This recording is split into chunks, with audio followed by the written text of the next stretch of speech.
So which key features should AI agents have to ensure OpEx optimization in this sort of safety-oriented environment?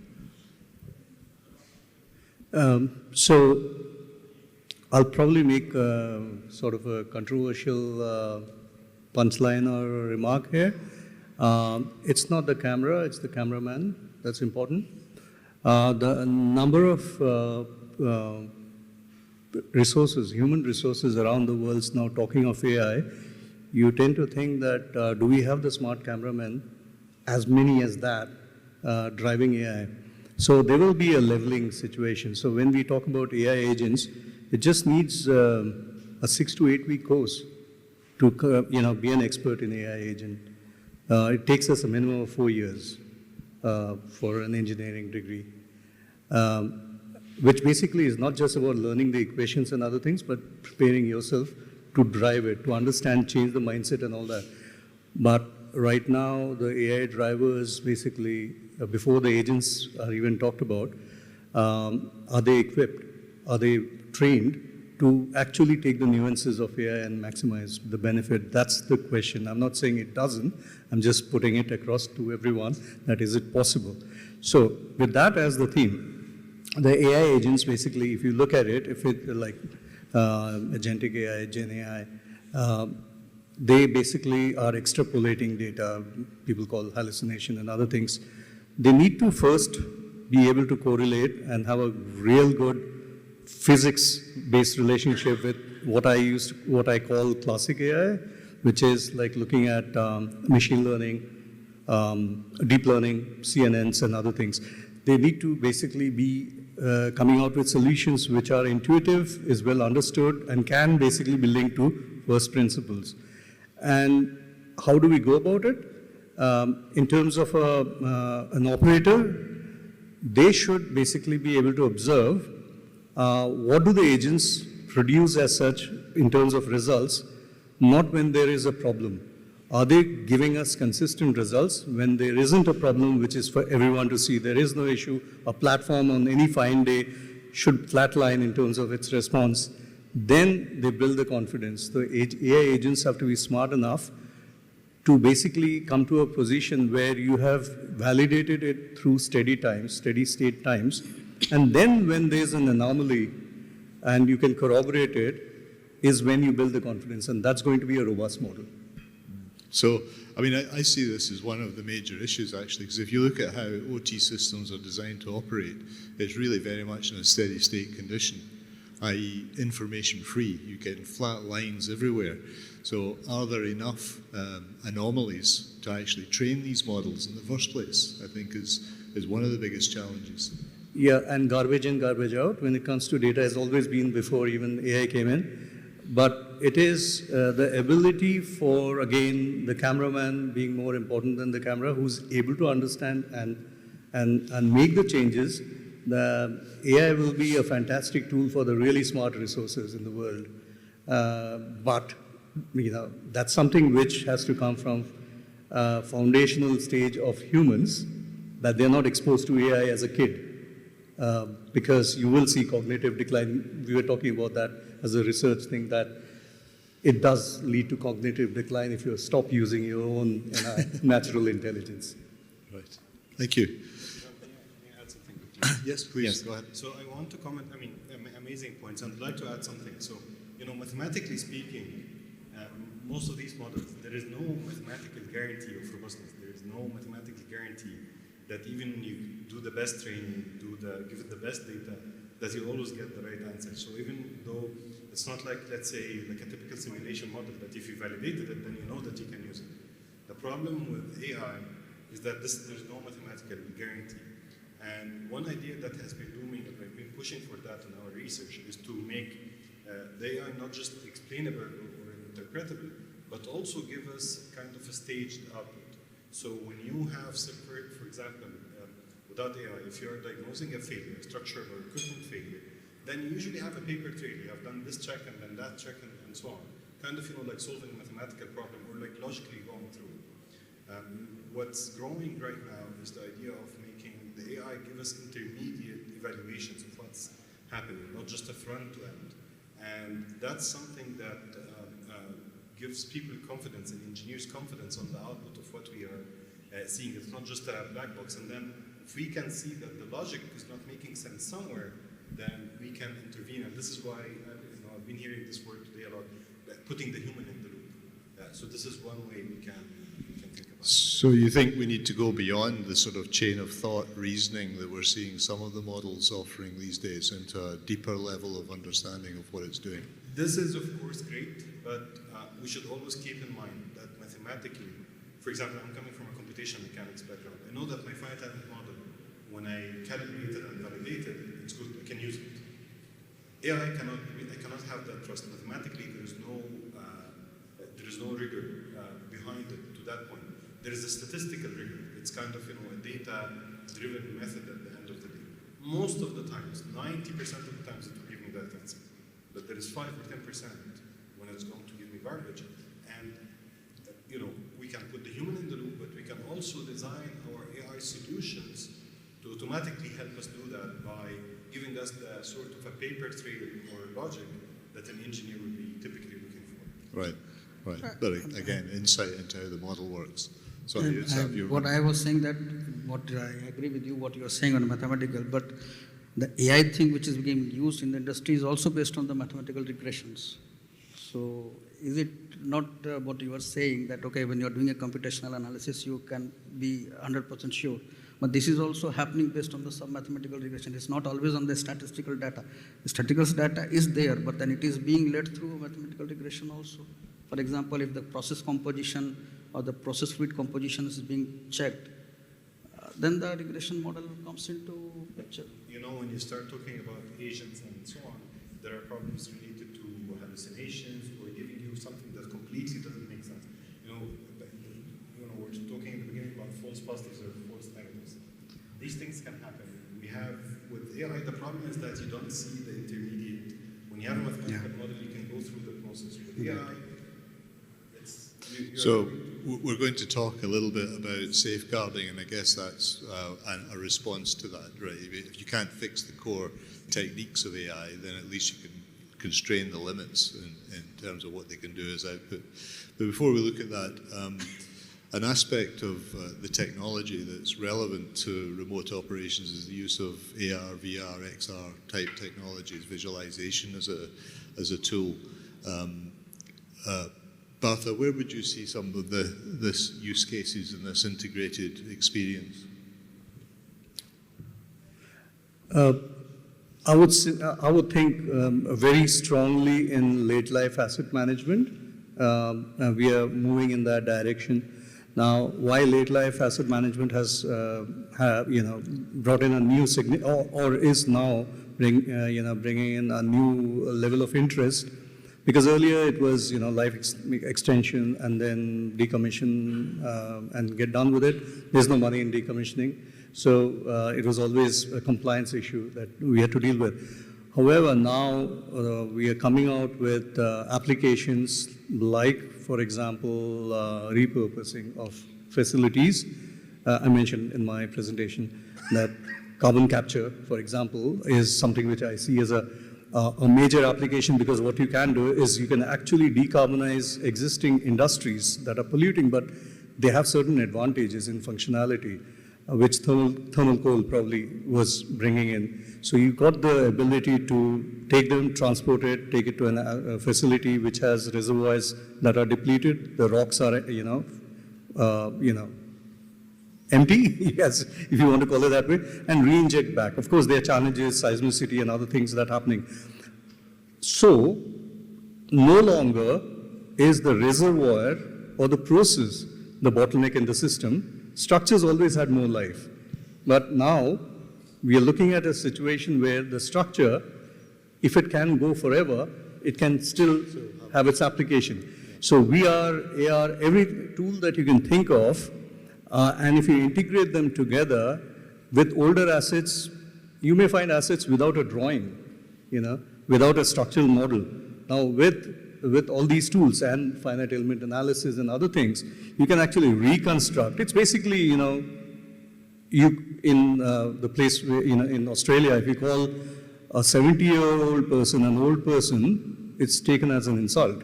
But there are countries where you tell a 50-year-old person, is old, that'll be accepted. So the norms are changing, the expectation from structures are changing, and that's the use case, which is basically going to be a powerful one in the future. Thank you. Again, on the same topic, still talking about it, AR and VR. I've been hearing about this technology in use for years, but I've never seen cases of it going beyond proof of concept or example cases. Have you seen any widespread use of this technology? Do you know any companies who have adopted it at scale? No, that's a fair question. I think maybe 6-7 years ago, we were doing a demo for a client, and for that we developed sort of an operating training simulator. So we were running scenarios, and very simple scenarios, for example, how to start up a pump. And we would have the field operator and then a control room operator sort of looking at the model, for example. And then we'd have someone wearing the VR headset with walking through the model. So the client would be able to see what the control room operative would be seeing, and then the field operative as well. So it'd be showing these demos, and it'd be obviously a bulky headset with a gaming laptop associated with it, which we'd sort of lug around everywhere.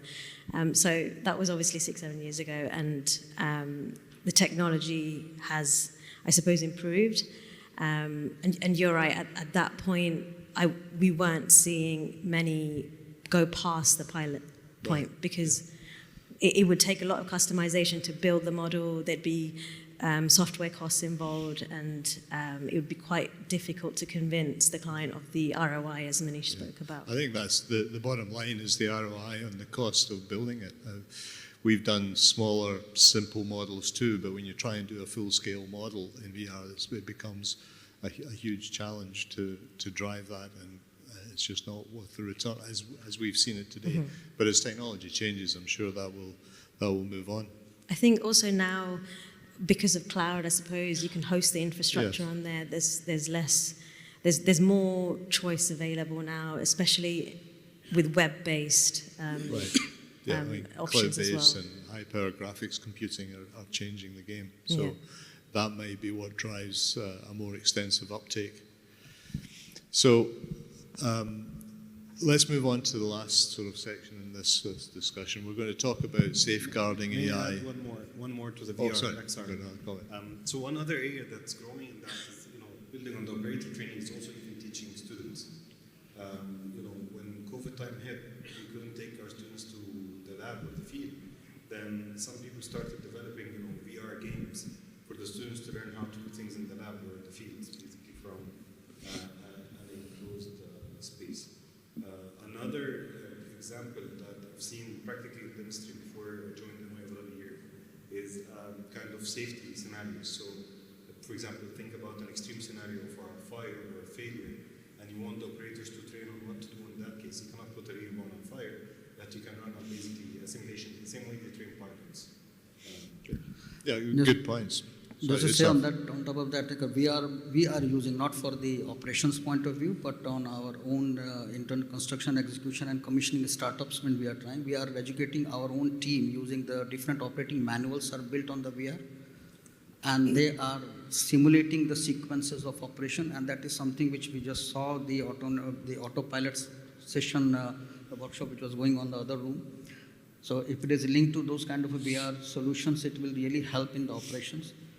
AR, I can say, one of the crude way we realized, because I was myself at site handling construction of one of the project, and when I was stuck in the COVID, and we had no resources to actually to mobilize anybody. So in a crude way, we started with the mobile exchange of the images to discuss the points. But now, with the AR glasses coming with the head-held glasses, and then we have integrated with the digital twin, and it has brought a substantial trouble reduction in terms of the FATs which we are conducting into different locations. The people are not going. Even when we are constructing, we are moving our equipments to the offshore. There also we are using the AR for our different purposes. So there are real use case scenarios, but it has to be again looked into from operations point of view, how feasible it is. I cannot say at the moment, but in EPC construction, it has proved its worth from there. Right. So as these technologies converge, no doubt we'll find more use cases and more valuable use cases for them. So thank you. In the last section, we're going to talk a little bit about safeguarding AI, always a concern, hallucinations and handing over control, keeping humans out of the loop. So let me start with Partha. Deploying AI without guardrails is a dangerous thing to do. So tell us how international codes and standards are going to play a role in safe and compliant use of AI. Partha. In some of the sessions that I saw, there was this issue raised that one of the biggest challenges that's happening in digital twinning and AI adoption in oil and gas sector is lack of framework, lack of code compliance, is making the entire industry a bit uncertain, looking over our shoulder, are we doing it right? Will the operator accept it? If the operator accepts it, will the regulator accept it? So, and that's a fair point, compliance requirements, recommendations, and permissions, these three are basically converted into modal verbs, shalls, shoulds, and mays. And all three together are called technical provisions. So it's very important to have the framework through codes and standards in order to not have digital twins and AI going the route of, let's say, cryptocurrency. You can make a whole lot of money, you can lose a whole lot of money, and if you make money, you can keep it, without paying taxes in some countries, most countries. You don't want, that destroys the technology. The worst enemy of technology is the wrong adoption of it. And in order to do that, when I was nominated by the ISO body for ISO 19901-9 second edition, that was 5 years back, pre-COVID, different times completely. And it took me 5 years and 2 more years to go before it's published. 7 years, 20% of my professional life, 10% of that, half of it, was taken in content development, and the rest half was taken in converging people, countries, to agree on one way of doing things. Now we are getting very close to it, but one of the serious, challenges that we faced all the way through, that's why it took such a long time, was the need for guide rails and guardrails. And we introduced 5 years back digital twin pre-COVID, so people blame us or accuse us of being futuristic, and we accept that charge. But it's very important to do that. And one of the key things that comes out of it, one of my aspects of vision in the standard was that you need to optimize and do engineering designs correctly using AI and other tools. Why that is the case is because just being prescriptive is not conservative. In the process, what happens is 9 out of 10 times we have been able to, we are confident that it will optimize and bring down the cost, operating costs.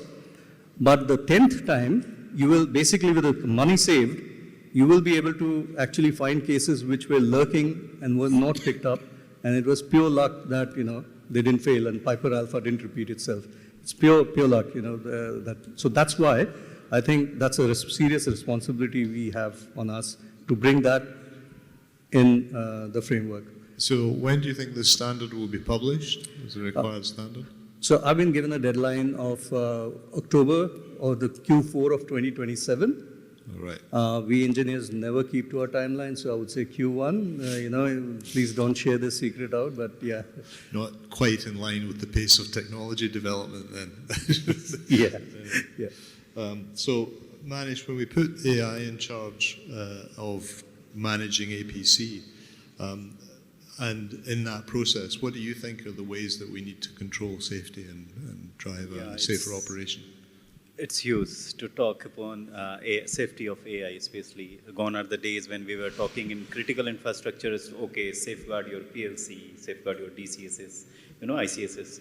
But now when AI comes, now you are delegating your decision, what you have taken, or the machine has taken, to controlled by a machine, again, an agent. Now the training part, it opens up a lot of attack surface, and there are substantial attack vectors which harness this surface to penetrate in your environment. Now, when I say on the supply chain for these agents, in terms of where it has been trained, on what data sets it has been trained. For example, if a pump set point is being manipulated or set by an operator, human in place, and you are giving this control or this responsibility to an agent, which has been trained with a data which might be a synthetic data, right? We don't have enough data to train in certain scenarios. We all agree to the fact that OT data availability, the right data availability, I would say rather, we have enormous number of data, but are those all data catering our objective? Are they all suffice our use cases, what we define for our normal or ROI justified operations? No. So in that way, we go and buy or procure some of the agent which might be trained on certain set of data which are synthetically generated. Now, when you generate a data event synthetically, what are the seed data you have used? That will again have the cascaded impact. So it opens up a lot of attack surfaces, but due diligence and good engineering practices, what you were highlighting, right from the concept, integrating in every phase of the project, identifying the real vulnerabilities in each phase, in each system, in each process. It is not always about technology. So the attack is island hopping mechanism. If I have to attack I need not to directly attack A. I will go to see a partner who is linked closely with A to a D, E, F, and that's how I get an access. So these all due diligences are really very much required to be foreseen during right from the concept, a seed stage of a project, and take it further during till implementation, control, operation, and monitoring and maintenance phases. Yeah. So it sounds like a massive task of due diligence and cybersecurity awareness, and a much more proactive profile perhaps than historically we've taken. Is there anything, Mithila, in data that needs to be done in advance of, with regard to security, in terms of securing access and managing it? Do we need to encrypt it all or something? I don't know what. It's definitely something we need to consider, right? Because obviously we're talking about decisions, we're talking about AI technology, and both those things will only be as effective as, I suppose, the data that's there. And what we often overlook is as the asset changes throughout its life cycle, the data will change as well. So what you've used your AI models, what you've trained them on, as Manish was saying, that data has now changed. And is it still relevant? Who's doing? We talk about implementation of AI technology, but about maintaining and sustaining that. So the risk, I suppose, increases as the data gets older, and the relevance of the data also reduces as well. So it's about making sure, I suppose, that we are retraining those models. We understand, again, what the professor was saying in terms of how the model works to make sure what it's spitting out actually makes sense. So we're not fully reliant on that, and there is that human intervention, and that's another way to make sure you're securing the output and how you're using that data as well. Thank you. So I think we're reaching the end of our time, and I'd like to give Utsav the last question. So we've been working on the premise that there are significant gains to be made by the use of AI. But one of the previous speakers said something I think was quite telling, that a lot of the low-hanging fruit have already been achieved with the various optimization, advanced process control, and other systems that are in place. How much is really left? Is the juice worth the squeeze, as they say? Are we going to get enough out of this thing, considering all of the issues of cybersecurity and data quality and just the investment that needs to be made in AI? I know it's a big question. It's a big question. I mean, is there enough upside to make it worth the game worth the candle? See, I'll say that if you'll have to see the whole operations, whole AI implementation divided into two basic categories of a straight implementation or a complex implementation, because the whole investment will come on that. If it is simple implementation, all the investment, whatever you are making is fine because it doesn't come out with any kind of bigger risks. But when it comes to the critical operations, it has its own challenges. Kind of challenging the whole basis of the thing. Mustafa, do you have any comments on this area? So it's AI. When you think about it, it's like changing the way that everything can be done. So pretty much every engineering process can be optimized or done differently in a completely different fashion. This requires, when you think about it on the long term and not just looking at the low-hanging fruits, this requires us to redesign and maybe things like an ISO standard, what are the shoulds, mays, and so on. But this will take time. What I would hope is that we don't take the logic out of things. There is a reason why things are being done the way they are. While we are transitioning to AI, we should retain whatever pertinent, whatever is relevant from that logic into the new procedures so that we don't lose and then end up with, God forbid, a disaster. But I like what you were saying about, it's a whole operational thing.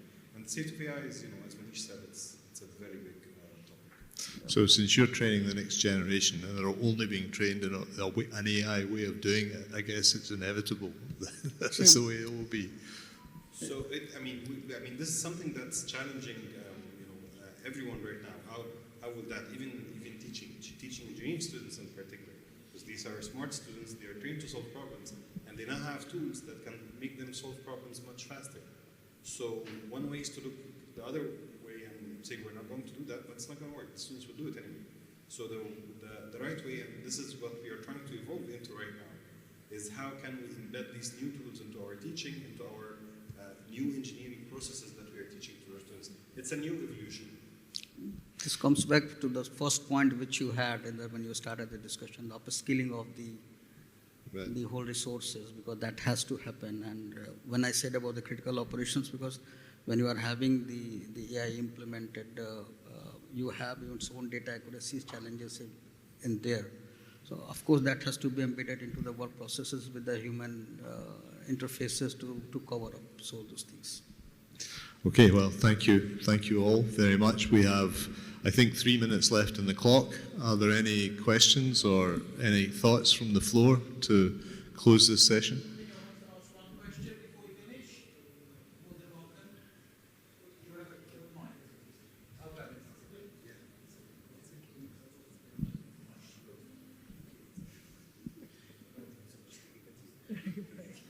Please tell us which panelist you're directing the question towards.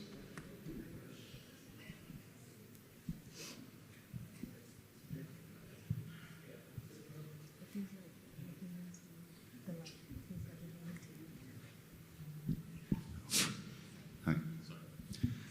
Small question to the panelists. As we go remote operations and we have everything now under, let's say, if we pass it to some kind of autonomy or AI or thing, what would be the measure in case we suspect that that's not functioning properly and we like to intervene to stop it and bring it back to some control? Like a pilot and an autopilot is engaging it and taking over. So, well, I guess I'll take the question then. I think it's all about the safeguards we put in place. We need to have fallback positions. We need to have fail-safe switches of some kind to default back to manual remote operation. But there's no question that it's coming. I don't know how many of you may be familiar. I'm sure Royston is with Yggdrasil in the North Sea. I mean, this is a huge complex asset with multiple fixed structures and subsea manifolds. It will be completely unmanned by 2029, run by a remote centre in Stavanger, I think. They're going to manage the place from, with 2 people looking at agentic AI driving the system. So it's not a futuristic vision anymore, it's a practical reality. People are designing systems to operate in this way. And I don't know what fail-safes and fallbacks they've put in place, but I'm sure they must be there and they must be robust. I think that's there must always be a way of switching off to get back to manual remote operation. So just to add on to it, fallback plan and ERP, the emergency response plan, when you have a downtime, how you will respond. This is also a process to be defined properly when you move your operations from on to remote. So this is part of engineering. It is nothing related to the system, but knowing your system, what you are going to deploy, and then having your backup plan in case what if it fails in terms of your communication backbone or a process or a people whatsoever. So you need to have a clear definition of your ERP. You need to have a clear fallback plan, communicated, educated, upskilled to your employees and operators. Yeah.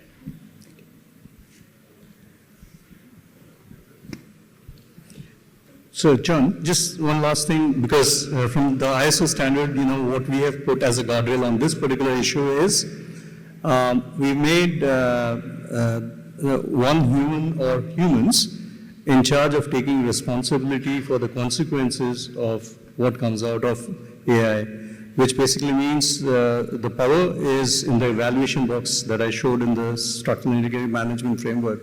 So it is to keep all the stakeholders honest. Now you just can't blame it on AI and AI agents and the black box. You have to do the due diligence as an operator. They are responsible to the regulator. Thank you, Partha. And if there are no other questions, we'll close the session there. Thank you very much.